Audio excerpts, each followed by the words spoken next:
Sa gitna po ng masamang panahon, nasunog ang isang bahay sa Barangay Gulod sa Novaliches, Quezon City. Balitang hatid ni James Agustin.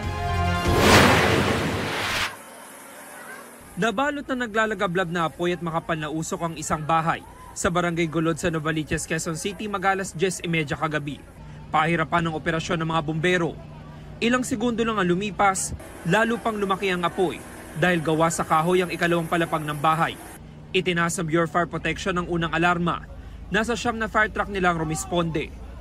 Nagbayanihan ng mga residente sa pagpapasa ng mga balde para masuplayan ng tubig ang fire truck na nasa unahan. Ang ilang bombero naman gumamit ng hagdan para makapwesto sa ikalawang palapag. Si Lina na nagbabantay sa kanyang tindahan na katapat lang na nasunog na bahay, nasaksihan ng buong pangyayari. Sabi ko doon sa anak ko, sabi ko, parang amoy wire. Sabi ng bunso ko, nga mama, kasi pag ganyan, lagi akong alert sa mga ganyan eh. Pag silip kong ganyan sa may bintana ako, kasi nandyan lang din ako, may nakita agad akong gumanon ako. Doon nagsimula sa may bintana nila. Tapos sumigaw yung anak, ang lakas na. Gumanon na kasi mabilis talaga eh. Agad na nakalabas sa mga nakatira sa bahay.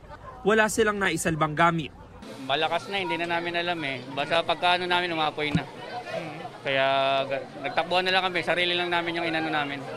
Iniimbestigahan pa ng BFP ang sanhi ng apoy at kabuang halaga ng pinsala. Napula ang sunog matapos ang 1 oras.